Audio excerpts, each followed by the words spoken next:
Hi everybody, it's Karen and I'm here today to share with you a quick little tutorial on how to make these really great beads out of paper.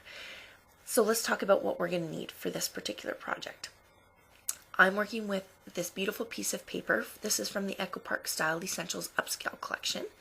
You're also going to need a little something to roll with, so you can use a toothpick or a piece of copper wire would be fine.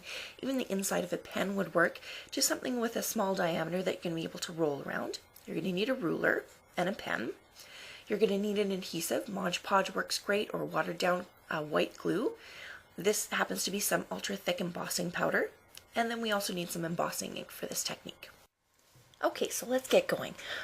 What I've got here, we're going to just be making these little 1/2 inch round beads. And basically you can create all sorts of different bead shapes with this same technique, but I'm just going to show you how to make these little ones.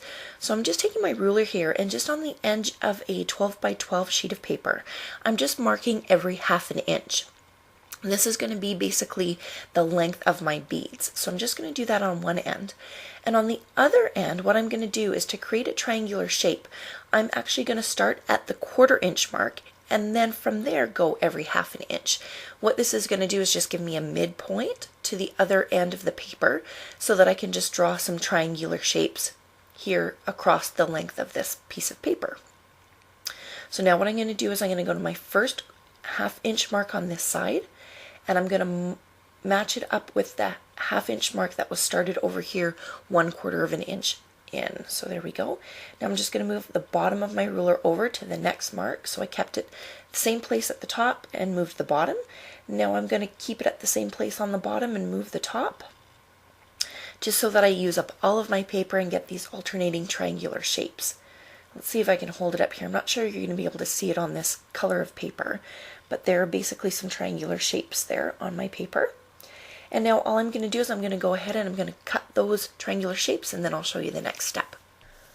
Okay, so the next step, this is kind of the fun step, is to do the rolling. This is actually going to form your paper bead shape. So you just take your triangular piece of paper that you've created or you've cut out, and around a piece of copper wire or a toothpick or the inside of a pen, the part that holds the ink, just basically start rolling up your paper. You want it to be really tight, so through I've got just holding the top edge through my fingers here, and that keeps it nice and tight as I'm rolling it up. You just keep going. Just make sure that your paper is nice and straight so that it evenly rolls, just because it's tapered and you want it to be even on both sides. But again, if you make a mistake, don't worry about it. Just unroll it and try again. We haven't glued anything down yet.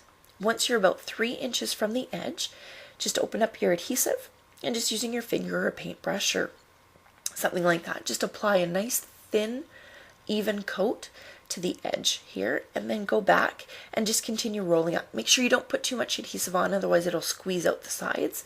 But you do want to make sure you get nice, even coverage. And there we go. There we've got our bead shape. I'll just add the rest of this adhesive just to the edge here to make sure it stays down. But basically our bead shape is now all completed.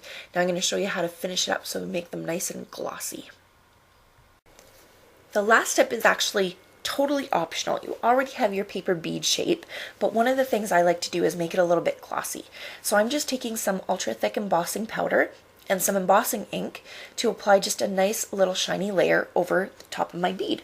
So all I'm doing is I've got it on a toothpick here, and I'm just going to roll it into the embossing ink, making sure I get all the little edges, all the tapered sides of my bead.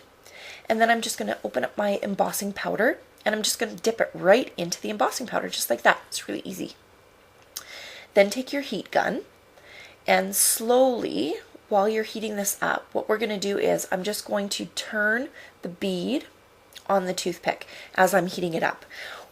And the reason for that is simply that if you heat up your embossing powder on your bead without turning it, it will actually start to drip off of the sides, and you won't get a very even look to the shiny coating of your bead. So if you rotate it and do this really slowly, then you get a nice even sheen on the edge of the bead there. So we'll just go like this. Now I like a really thick layer, so while this is still wet, I'm just going to go back in and dip it back into the embossing powder, and then I'm just going to heat up my second layer.